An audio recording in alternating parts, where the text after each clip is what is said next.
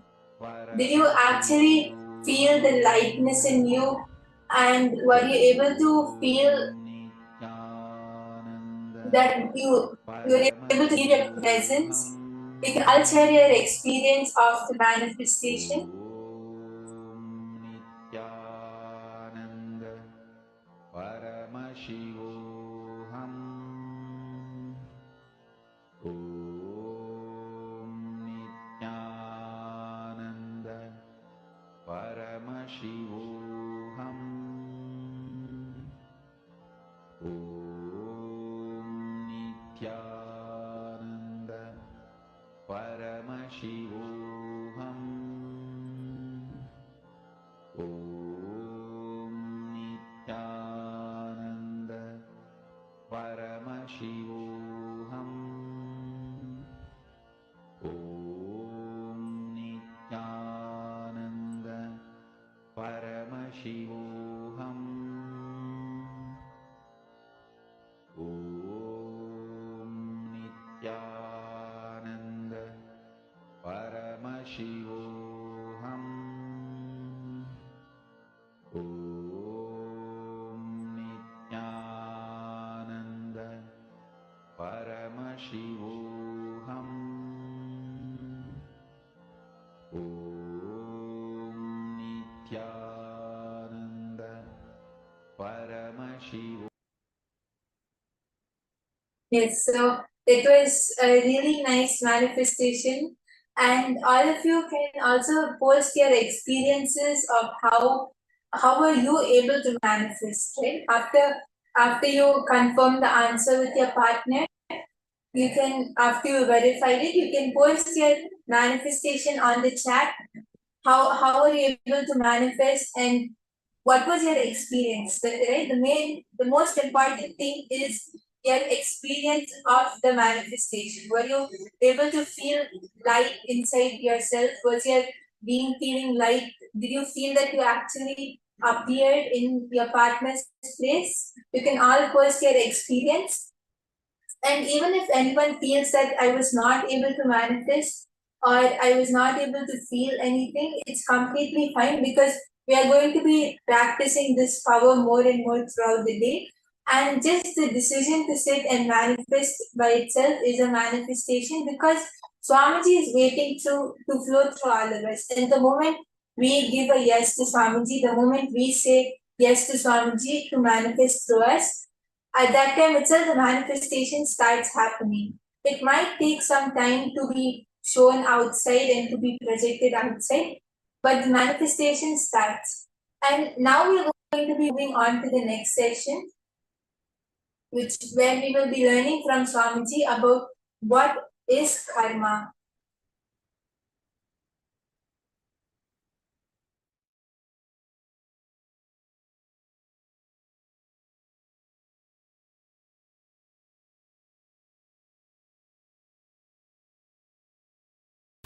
Any idea you have, thought current you have, thought pattern you have, which is not bringing health in you, is karma. Wealth, any thought current, any thought pattern you have, which is not bringing wealth, what you want to cause as your reality in your life is karma. Anything which is not letting you cause your reality, the stuck thought current which is not causing your reality is karma. Understand? It can be in the field of your relationships, in the field of your wants, in the field of your needs, in the field of your contentment, in the field of your completion, whatever may be the field, in any field, the thought current in which you are stuck, thought pattern in which you are stuck is karma. Listen. It may be a beautiful, profound, logically convincing theory which you read in a great spiritual book or heard from a great spiritual teacher. Anything which is not liberating you, anything in which you are stuck is karma. Please understand. You might have heard those theory, those belief, those truth from whoever it may be. You might have heard. You might have been thinking. You might have been analyzing. You might have read. You might have been internalizing. Any thought current which is not letting you cause your reality is karma.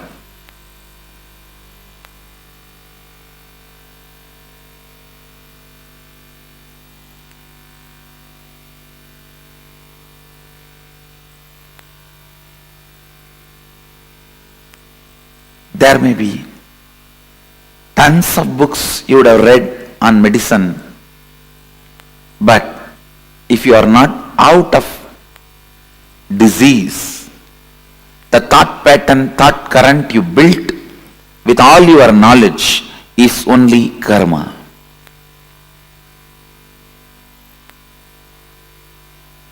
There may be tons of life solutions for every situations you may know, like completion with yourself, completion with others, authenticity, integrity, responsibility, enriching, listening. There may be tons of concepts you heard to cause your reality, but if it has not started happening, it is only karma for you.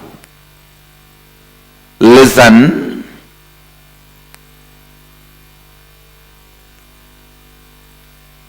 It means still somewhere your logic is not opened up.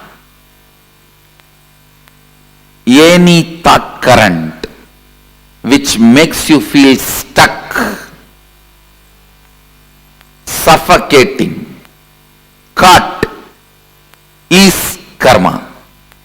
You may know about completion, incompletion, authenticity, integrity, responsibility, enriching, causing, living Advaita, everything. You might have heard all those concepts, enjoyed them logically, but if you are still stuck with some thought pattern which again and again brings you back to the same state, if you have not caused your reality, be very clear, all these thought trends and thought currents and definitions, everything is just karma for you.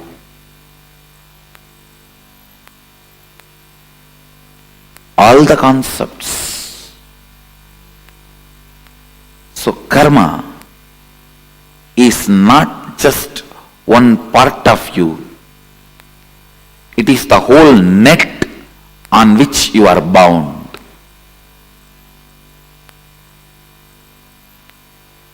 Anything which raises you to the next level, which gives you the push, breakthrough, is freedom, is completion.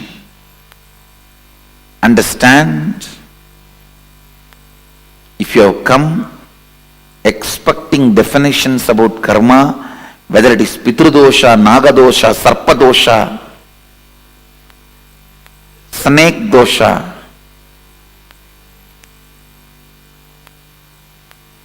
what is karma?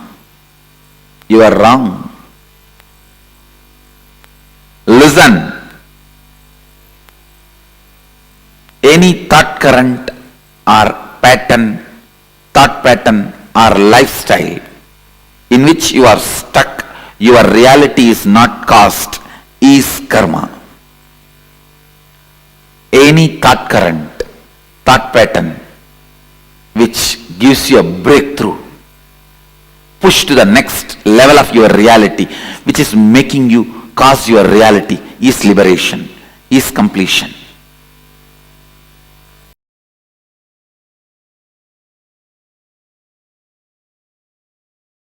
Understanding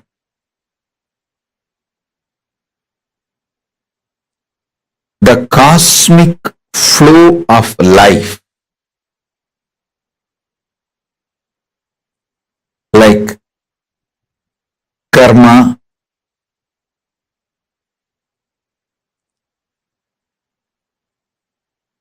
naturally takes its own course of life. Listen to every truth I am revealing. Understanding the natural flow of life means knowing people who harm you will get their karma back.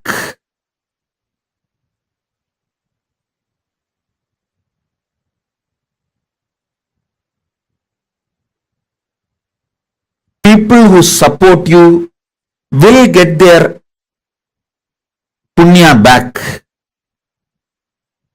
If you do something wrong, you get the karma. If you do something wrong but you raise your consciousness, you can save yourself from the karma coming back. Understanding these few basic principles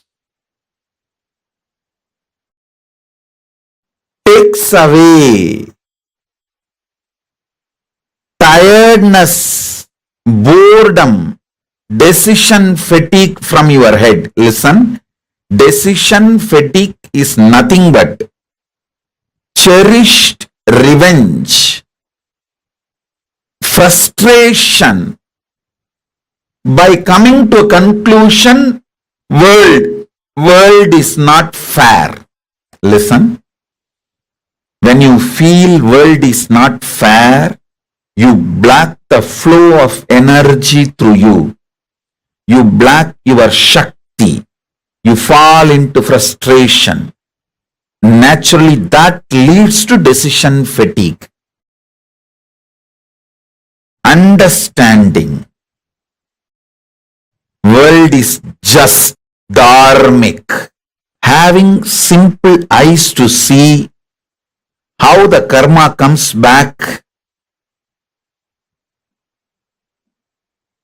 how nobody can escape from good or bad.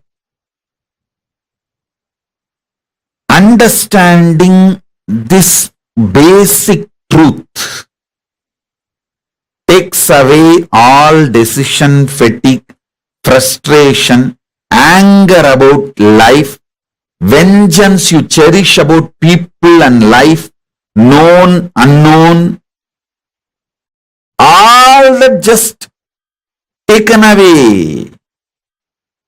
You become a free channel for energy to flow.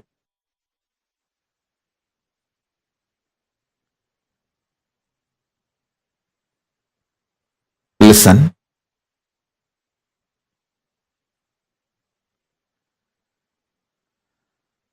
Knowing whether human society or world,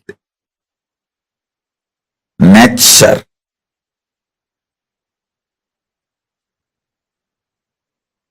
everything known and unknown flows as per dharma. I tell you guys, it is this clarity, just because of this clarity, karma naturally goes back to people. I don't initiate new karma. See, listen carefully.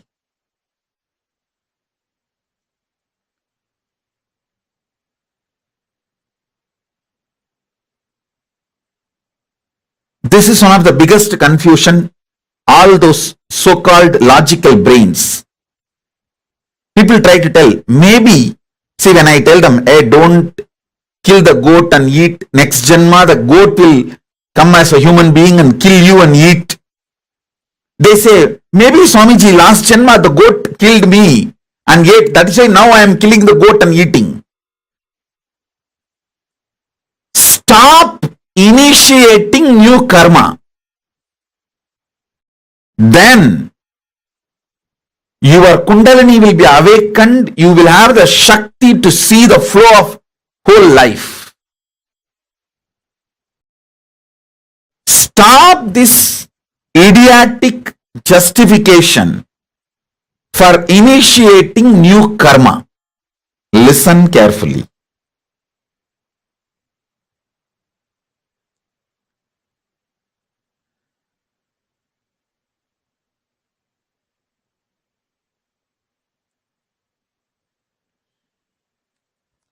When I realized the flow of dharma and flow of karma, I stopped initiating new karma chakra or the karmic chains that has brought so much energy in me. So much energy, I tell you.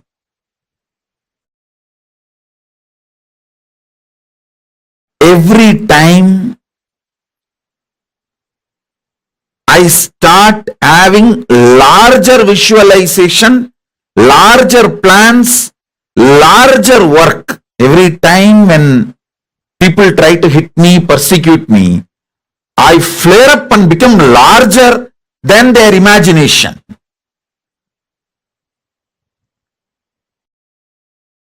Secret of my energy is knowing the karma flow and dharma flow.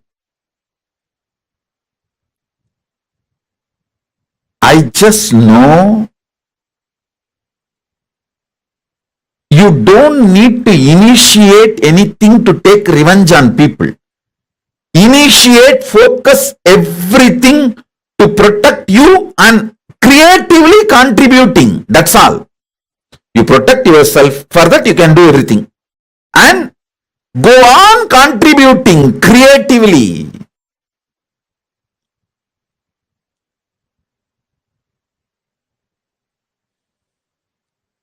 Even when I give a simple hug, it is absolutely creative. I just want to lubricate that being's inner space with my love and compassion and acceptance, so it can flower into a beautiful, powerful being. Same way when I scream, I just carve that being to become a god in every level. I stop just with these two. Maximum I protect myself and I go on contributing creatively, because I am assured inside me experientially about the flow of the dharma, flow of the karma. I do not have a cherished vengeance, cherished anger, cherished violence. All of you should know. You may not have cherished anger towards one person, but you may have a whole against the whole system. You may have a cherished anger and violence against the whole humanity, against the whole economical system, against the whole currency system. When you cherish the anger against the whole system, or the organization you are working for, or the career you are doing, or the clients you are having, you may have anger towards the whole system. Even that gets you decision fatigue. When you cherish anger towards one person, it's called vengeance. When you cherish anger towards unknown system, it's called frustration. Vengeance and frustration both brings decision fatigue in you.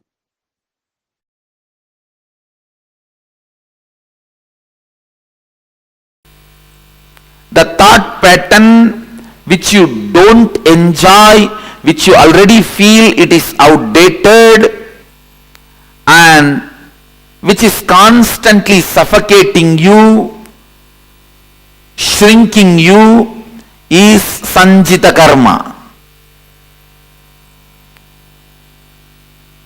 And the thought pattern in which you feel you are stuck, but you are able to cause few things as your reality in your life, that is agamya karma. But because you want to cause one or two things in your life as reality, the thought pattern you accept brings untold, unimagined, unexpected bondages, side effects, after effects in your life. That is called agamya. Listen. Husband is a person who stands by you during all the troubles, tortures, sufferings, pains, which will not be there in your life if he is not there. That is the definition of agamya karma. You try to cause your reality in one dimension of your life, and you accept certain thought current, thought pattern into your lifestyle, which causes multiple other suffocations and bondages, unimagined, unexpected, untold, unbriefed.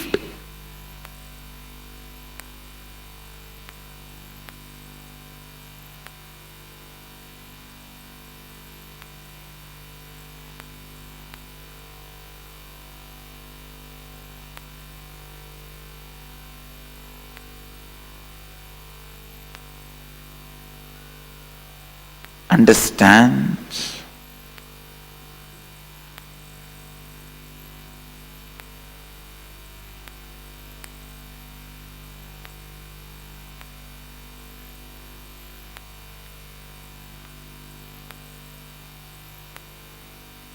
Just because you want to own a home, sometimes you get stuck in the home for next 40 years paying your bank home loan.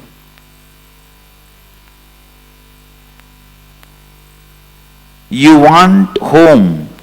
That's the reality you want to cause.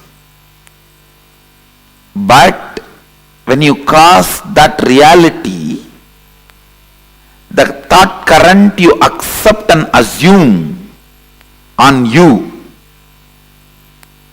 the responsibility you bring upon you, can suffocate and bind you in unimagined, unexpected, untold, unseen multiple ways. This is the example for agamya. Prarabdha means not ready to allow either the outdated suffocating thought pattern or the thought pattern which causes your reality partially, deciding boldly to go on renouncing any thought current, thought pattern, even if you suspect them that they are not going to cause your reality completely. If you go on discarding, the discarding will become a lifestyle. That discarding thought pattern, thought trend, thought current is prarabdha.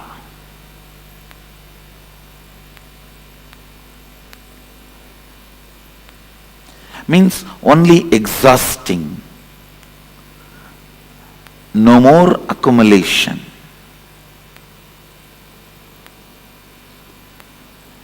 Waking up to the reality. Any thought current, any thought trend cannot cause all my realities as reality. Coming to that understanding and waking up to that reality is enlightenment.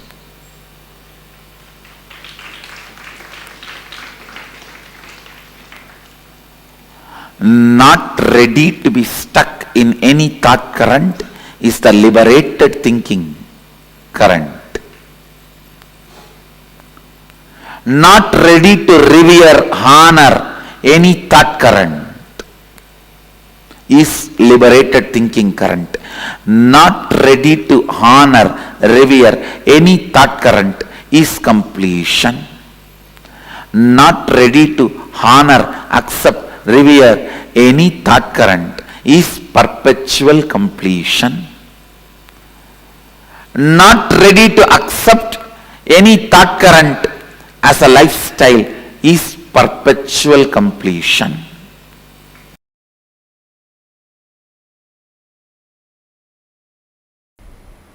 However, you understand, the cosmos does not record anything other than violence. Means only if you cause pain, karma gets recorded. Other than violence, nothing is recorded as karma. For example, somebody goes and steals $2 billion from a multi-billionaire, and that fellow is loaded with trillions of dollars. He doesn't care. No time to punish him. Come on, let's earn more. He goes out. He doesn't bother. You don't get karma. And you go to a homeless guy and steal few pennies. That fellow rolls on the ground and cries. You get karma. Karma is not the quantity or quality of the action you performed. It only the amount of interference or violence you caused. That's all. Listen, I'll go to the origin of the universe. Please understand. Now, I am giving you cosmic legal opinion. I commit with you, I will be completely integrated to the original truth. Because many of you make many decisions in your life based on my legal opinion. With that responsibility I am talking to you. when this whole universe manifested, Mahadeva, Sadashiva, made only one sankalpa. Let me become many to celebrate me. Listen, it means the first principle is let us all coexist. That's all. The primary principle, let us all coexist. Other than the violence of breaking this, let us all coexist, nothing is considered as karma.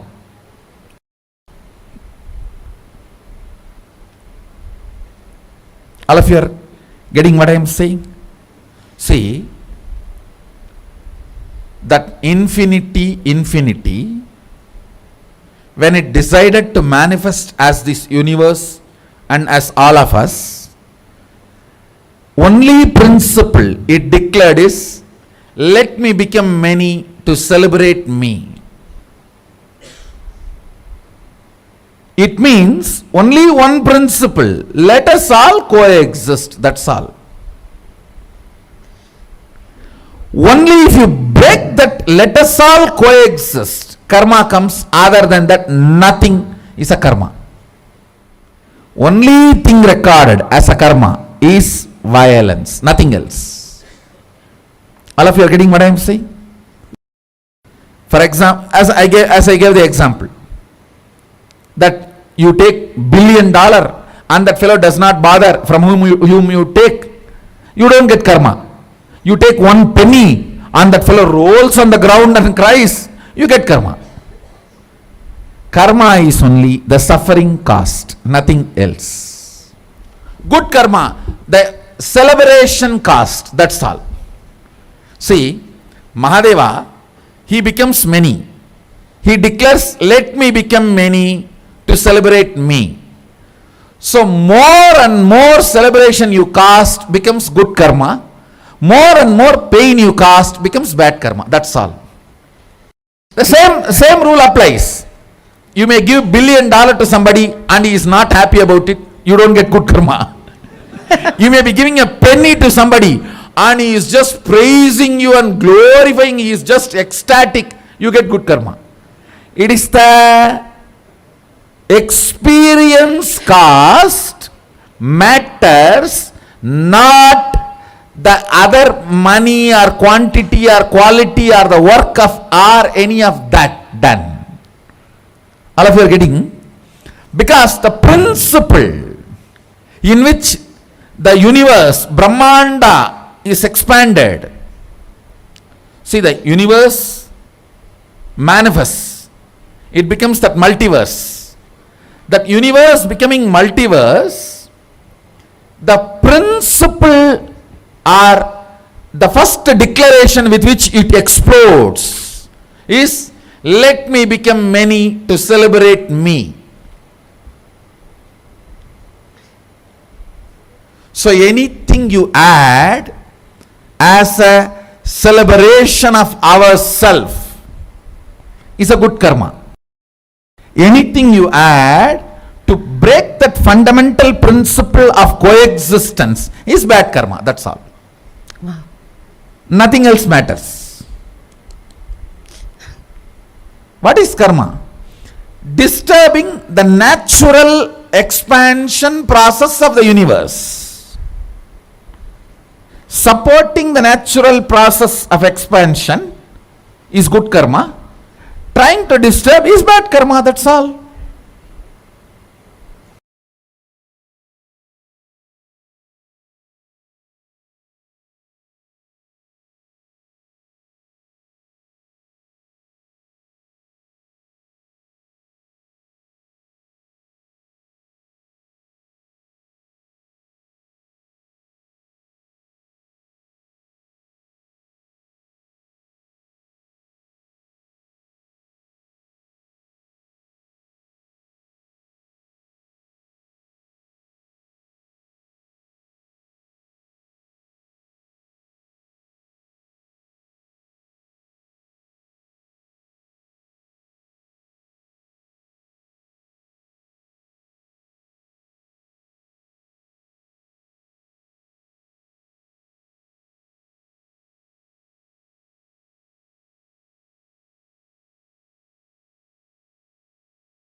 The very word karma has so many different misconceptions, misconstrued meanings today. But Swamiji has literally redefined what karma means to all of us, right? Can I request each of you to now to post what is karma according to you? Can I request each of you to post? Pavanaya, Zakmedaya, and Fabio Brunoaya, and Shantanu Mahamuniaya, Nithyanandam Shantanu Mahamuniaya, Akash Jaranamasaya, and Sanjay Oriaya, Sri Nitya Krishna Priyan, Satishwaranaya. Can I request each of you to post what is karma? What do you understand as karma? When we utter the word karma, based on what Swamiji revealed now, what do you understand as karma? Nityananda Ma Herlin Gomez. Come on, Ma Saroj, Ma Jnanalakshmi, Ma Donna, Ma Xiangxing, Ma Mahabhairava Jnana, Ma Dhanvantri Shaktini. There are so many of you I see. Ma Nitya Guru Prasadini. What is karma according to you? Ma Kathleen Lee, Ma Vas, Ma Irene Lemos. What is karma according to you? Okay, Ma Vimala has posted karma means causing violence to others. Okay. And Ma Vinuta Nagaraj, Ma Dhanvantri Shaktini. All forces that hold you back in reality is karma. Okay. Causing suffering, violence is karma. Okay. Bad karma is created when you cause suffering to others. Okay. Ma Istak has posted, knowing the flow of dharma, the flow of karma. Stop initiating new karma like killing a goat to eat. I am assured inside me experientially about the flow of the dharma and karma. Okay. Come on, Ma Lavital, Ma Diana's beloved, every one of you, can you all post? See, because this is very, very important to understand what karma is. Beautiful. Ma Gian Lavital, you got the perfect definition. That is exactly what Swamiji said. See, many of you have posted that karma is getting stuck. Sorry, karma is violence. But that is a very limited understanding of what society defines it as. Listen very carefully. Anything that you are stuck in is a karma. Now, when we say karma, right, we typically think like many of you have posted. I see that many of the messages say that you doing some actions of violence, right? Let's say if I go hit someone. Listen to this very carefully. It might be shocking, but it is true. The karma is not the action. The karma is the thought current that you take the action from. For example, let's say if there's a millionaire and $100 or $10,000 from the millionaire is being stolen, but the millionaire is not even bothered about it. The person who stole will not get the karma. Listen very carefully. It may sound very paradoxical, but this is the cosmic law revealed by Swamiji. The same thing, a person who has $100, a poor person, from him even $1 is stolen, but he suffers because of it. He feels like, oh God, where is that money? And he's searching for it. The person who stole that $1 will get karma. Here, from a millionaire, $10,000 are being stolen, but he is completely unaffected about it. The person who stole $10,000 does not get the karma. The same thing, a person who has $10,000 and from him you take $1, but he's suffering because of it, it causes you strong karmas. Listen, karma is not the action. Karma is the thought current which makes you take the action. Cosmos does not do video recording. Cosmos does not go by CCTV. It does not go by video recording. Cosmos runs by audio recording, which means what is running inside your inner space, the thought currents, the thought processes. This is a very important, all of us need to understand this one thing. Anything which you are stuck in causes karma inside of you. Are all of you understanding this? It is based on your karma. When we say, okay, like don't do something harmful, you will get karma, will come back to you. Which means the karma chakra you initiate, it causes a cycle reaction and it comes back to you. Have you all seen this meme? I'm sure you might have come across it, where you will see that, the domino effect, where the one slab is pushed, it's going to push everything, and the last slab will come back and fall on you. The karma chakra, the thought current with which you initiate an action, the moment you push, you take an action from a certain thought current, it is going to go all the way around and come back and fall on you. Listen very carefully. Karma is not the action, it is the thought current that pushes you to take a certain action. Now, the question here is, based on what are you defining your karma as? Are you going to explain? Are you going to still be stuck with understanding, oh, karma is just action. Let me do some good action in front of others and I'll get good karma? No. Let's say if you have a, if you have your relatives or friends coming over, and just to get a good name in front of them, you go and help them, you go and say, oh wow, it's very, you go and be very nice to them. But if your thought current is incompletion, it is not counted as good karma. Understand? What thought current you operate from. Even if you go and donate $1 million, but from the thought current of getting good name and fame, it is not a good karma for you. Listen to this very carefully. The thought current that we cherish is the most important one. This is what Swamiji has so beautifully revealed to us. Ma Vimala is asking a beautiful question. So she's saying, if there is incompletion in me and I suffer because of that, am I adding karma to myself? Very beautiful question. And the answer is yes. Because anywhere in life that you're stuck in, right?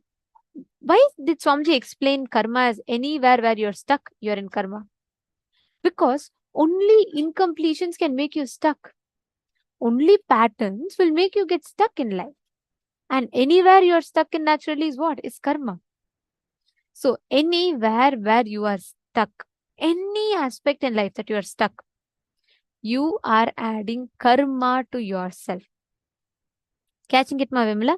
So all thought currents, thought processes, action items, anywhere in life, you want to do something, but you're not taking the step towards it, you feel stuck. That itself means the whole action is coming from incompletion, and that whole incompletion is happening in your inner space because of the thought current which you're stuck in. If you shift that thought current, you will suddenly start having the breakthrough. Catching it? Anyone else has any question? Now can I request each of you to define what is karma?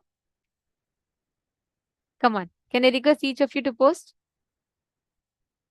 What is karma?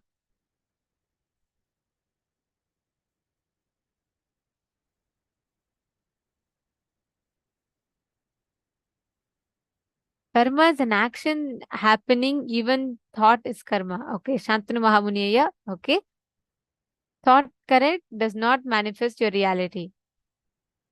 The suffocating thought current is karma. Beautiful, Fabio Bruno Ayya. And come on, all the others. Akash Uranimus Ayya, Everardo Alfaro Ayya.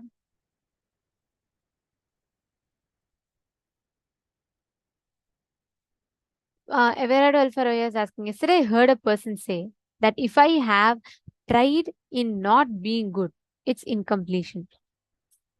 Any thought current in you which is not contributing to your inner image of you are Paramashiva is an incompletion in you. For example, if you think I am very smart, but I'm not as smart as Paramashiva, or even if you say I'm very intelligent, but I don't think I'm good enough or intelligent enough for a certain thing, is an incompletion. Anything, any identity in you other than the truth that you're Paramashiva is an incompletion. So all of that is an incompletion. Anything, see, whenever you have something stuck in life, right? All of this is always constantly having wherever you get stuck with. All those thought currents are from incompletion. Understanding? So karma is an incompletion, yes. Susan Davidson, that's right. Okay, karma is when you're stuck in a thought current. Karma is also an incompletion. Nice.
Yes, sorry for that. Okay, and then there's one more question from Ma Xiangying Zhao. So Ma Xiangying Zhao has asked, "Dear teacher, it's a bit unclear. One of my students, I recommended her to come to class, and after a few sessions, she was very angry and deleted me. The caregiver and the related personnel. Did I gain karma?" Okay, good question. See, Ma, like I said, the action does not. Okay, I'll give you an example. Ma Xiangying Zhao. Listen to this carefully. Let's say the child, a small child, is going to the fire. I want you to answer this question for me, okay? Ma Xiangying Zhao. Let's say a small child, it is thinking fire is something beautiful, so it is going to touch the fire, okay? The mother is telling, don't go to the fire, don't go next to the fire. The child is like, no, I will go, I want to go, I want to go. It is throwing a tantrum. The mother is saying, no, it will burn you, don't go. The child is still saying, no, I want to go. Now let's say the mother slaps the child and drags the child out of the room and locks him out of the room so that he doesn't go to the fire. Do you think the mother will get the karma of causing suffering in the child? What do you think? Ma Xiangying Zhao. Could you let me know the answer? All of you can answer. Do you all think the mother will get karma of causing suffering in the child? Because naturally when the mother hits, the child is going to cry. So what do you all think? Okay, Ma Dhanvantri Shaktini is saying no. Why do you think no? Okay, Ma Swatli, why? All of you putting no? Okay, why? Ma Xiangying Zhao, could you also answer that question? Do you think the mother will get the karma? Okay, so some of you are saying no, her intention is good. Mom does it with good intention. Okay. Come on, Mahagovinda. And I request every one of you to actively post. This is an amazing session on karma. So if you all discuss it together, we all have the deeper understanding of it. And the very definition that Swamiji has redefined for karma will change our perspective of it. And it'll really change the way you are doing things. Okay, so Madhyami. So you're saying I'm not sure if this question will lead to mom gaining karma. Okay, listen very carefully. Why does the mom not get the karma here? Because, like I said, Swamiji was saying in this session, right? Cosmos does not have CCTV recording. Means Cosmos does not go by your action. Cosmos goes by your intention of that action. Here, if your intention is to enrich the other person, listen very carefully. Even if the other person may not understand, but if your intention was, let me give my best to the other person, you will only get good karma from that. You will not get bad karma. And one more thing here, in the same example, if the child is going through suffering, If that child is holding on to that suffering and having that suffering inside him, that karma will affect the mother, but because of the love of the mother, very soon when the child realizes and the completion happens, that karma does not affect the mother anymore. We need to know any suffering that we cause to anyone, consciously or unconsciously, like the other example that Swamiji was giving and Manityan Tosaf was telling, right? From a millionaire, even if you steal, let's say $10,000, $20,000, and let's say he has so much of money that he doesn't even bother about it, that will not give you karma. But the same thing, a person, a small a middle class person who has only $20,000, and you go and get $10 from him, you just steal $10. If he goes through immense suffering, it will be immense karma for you. Understand, the suffering that you cause, inflict upon others, comes back as karma to you as long as you hold on to that thought current.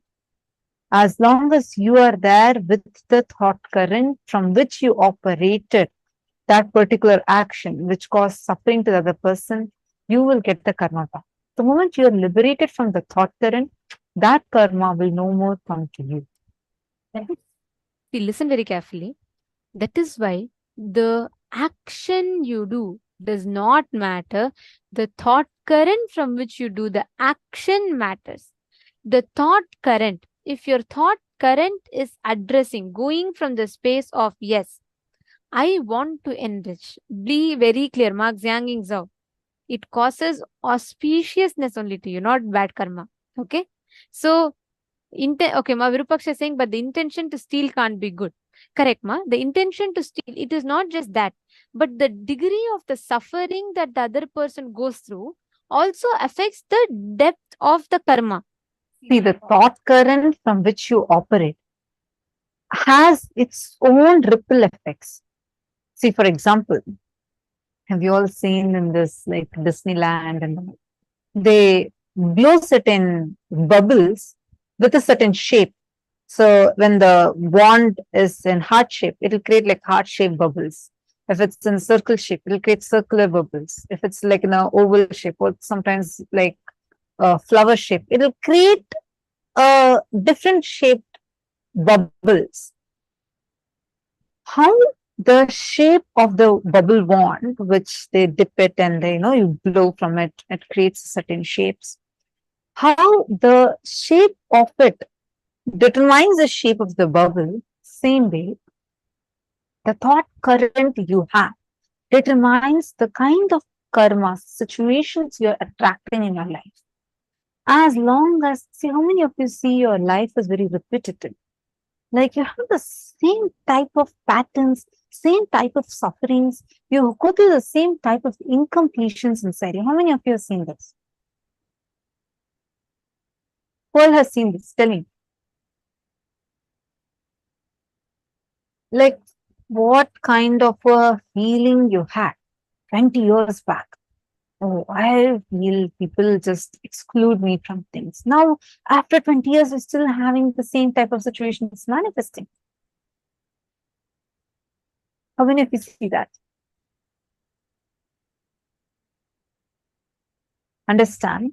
That is why, because it's the karmas constantly repeating, like it's like a stuck gramophone. It just goes on repeating, same thing goes on like again and again and again. But only as long as you are sitting with that thought current. The moment you're liberated from the thought current, no more. That particular karma can affect you. Virupaksha, you need to understand one thing. Our definition, the societal framework of good, bad, right, and wrong is completely different from the cosmic law of good, bad, right, or wrong. The way you experience, the framework with which you experience what is good, what is bad, what is right, what is wrong, is very different from what cosmos measures as good, bad, right, or wrong. This very beautiful story that Swamiji explains this. So, once this story will help you understand deeper about karma. Okay, listen to this. Once a monk and a um, courtesan both were living opposite houses, right? So this monk was very austere. Like every morning he used to get up, he'd do the meditation and everything. Whereas a courtesan, she used to do her whole business is by selling a body. Now, this monk, every time he sees a man entering into that courtesan's house, he will feel very disgusted. He'll be like, "Oh, what must be happening there? How can someone be so cheap? How can someone, want to sell their body just for money?" So, whole day, even though he is meditating, this monk used to constantly think constantly about what is this courtesan doing? How can she be like this? How can she do such things? It's so cheap. Like that, he used to only be thinking about it. The same thing, on the other hand, the courtesan, though used to sell her body for money, she was very deeply devoted to Krishna. She used to pray to Krishna. She used to say, "Please liberate me from all this suffering and I want to just attain your feet." So this continues for quite some time. It so happens that one fine day, both the monk and the courtesan die on the same day. They both reach the gates of heaven, Loka, and the Yamadharmaraja, he looks at the accounts of all their karmas. So he looks at courtesan's life and he looks at her karmas. He looks at the monk's life, he looks at his karmas. And then the monk is very, eagerly awaiting. He's like, surely she will go to hell. I will go to heaven. So he's waiting to be royally welcomed in heaven.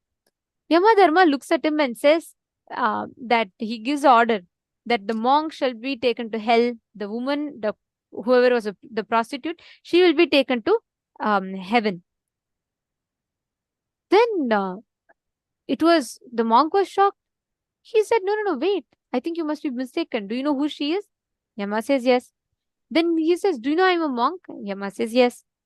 Then he says, why? Why hell for me and heaven for her? Very beautifully, the answer is given to him. Yamadharmaraja says, look, by your body, you lived a very sincere life. You were very integrated as a monk. So look at your body. You left your body and came, look at your body. So he sees planet Earth and his body is being worshipped by his devotees and, they're all putting it to the side and they're taking care of it.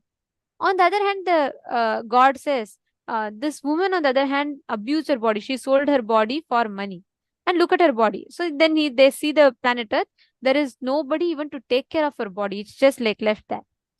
And Yamadharma says, but by your mind, by your thought currents, always, even though you were in the body of a monk, your inner space was filled with only the visualization of what she is doing, and you never really focused on what this purpose was. So you were always only having anger and hatred and all these different emotions in you.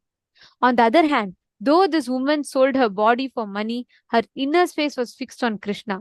So because of the thought current which they cherished, the monk got hell, the woman got heaven. The thought current, if we try to analyze cosmos's logic by our limited logic, we can never do it. It is just for us to understand the truth behind it.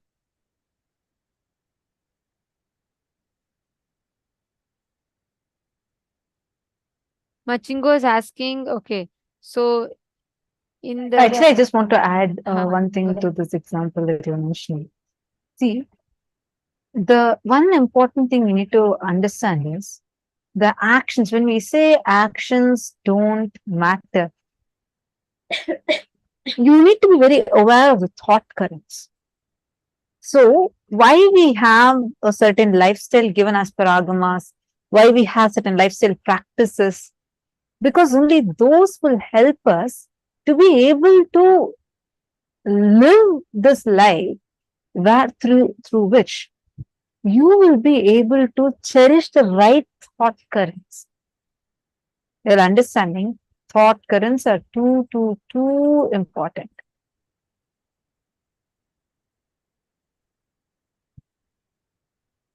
Okay, North India. Machinko has posted a question saying, Nithyananda, some time ago in the news, there was a married woman in North India who rejected the love of a young boy. The boy committed suicide. Does the woman have the karma for his death? See, we can't say this without understanding. To know or answer this question, the first and foremost thing, we need to know a lot more about the situation, about them, before you can even come to a conclusion. It is, see, understand the formula and you can apply it.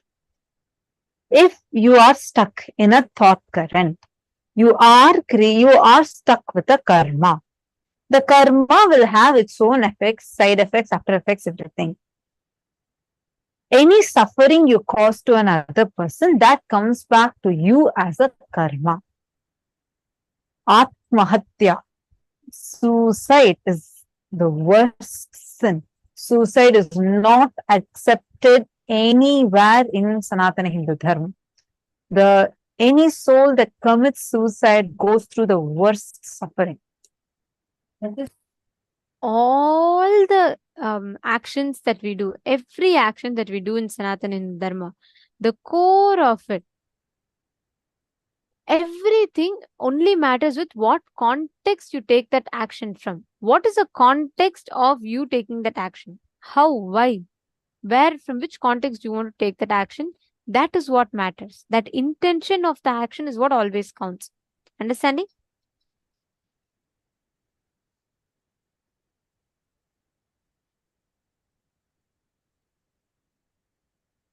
Okay, so Mashvetal Vas is asking, does this mean any action we do with the right intention but cause suffering, still we will not get karma?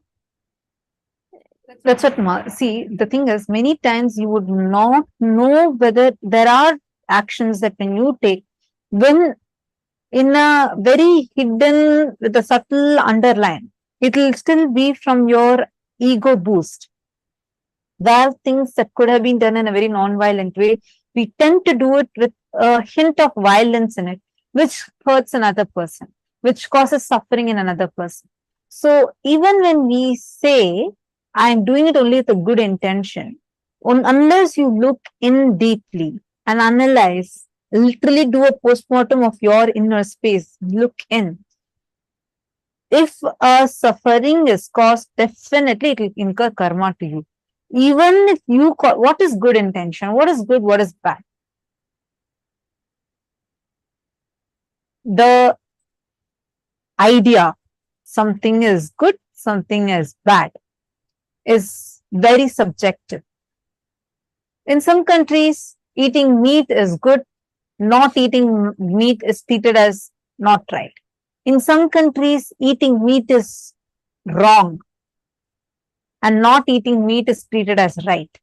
In some countries, certain type of dressing is considered as good, and in a different country, that same thing is considered as, oh, this causes suffering to you for a woman. Understand, it is very subjective. Cosmos does not do video record.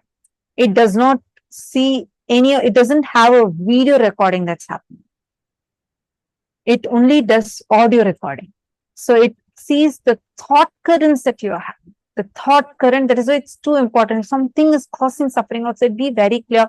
There is some hint of violence inside you. Look in.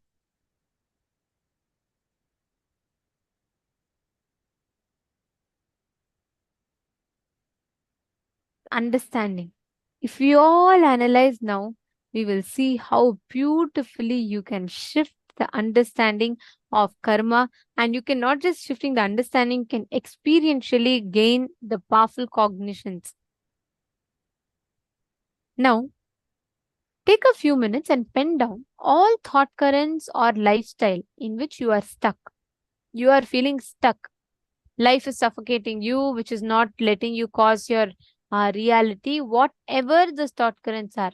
Anything which is making you feel stuck, please write down.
Decide to discard these thought currents. Decide to make a decision from that space of oneness, intensely manifesting. With that same space, I request every one of you to connect to a partner and ask them to give you any one place for you to scan.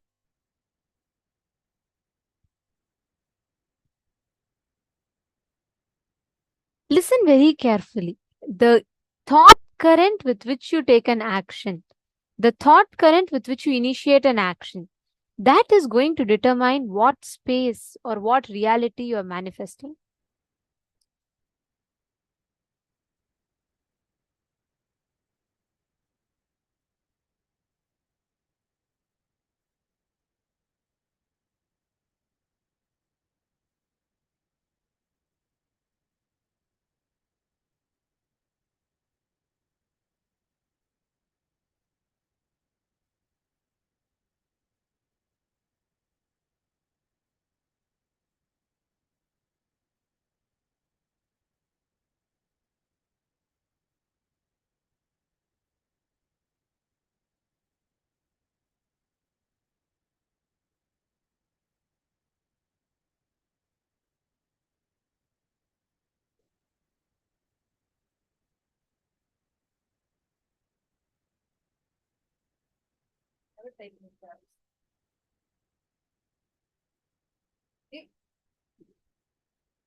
Paramashivoham. Om Nithyananda Paramashivoham. Om Nithyananda Paramashivoham. Om Nithyananda Paramashivoham. Om Nithyananda Paramashivoham. Om Nithyananda Paramashivoham. Om Nithyananda Paramashivoham. Om Nithyananda Paramashivoham. Om Nithyananda Paramashivoham. Om Nithyananda Paramashivoham. Om Nithyananda Paramashivoham.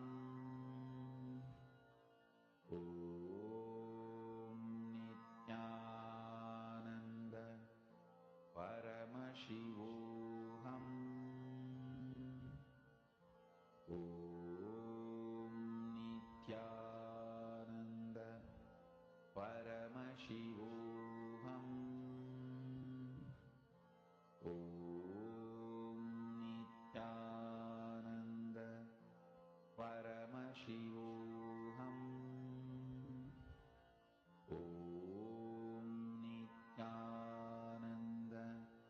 Om Nithyananda Paramashivoham.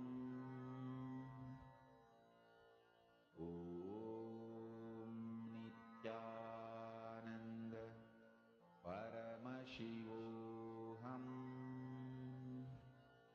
Om Nithyananda Paramashivoham. Om Nithyananda Paramashivoham. Om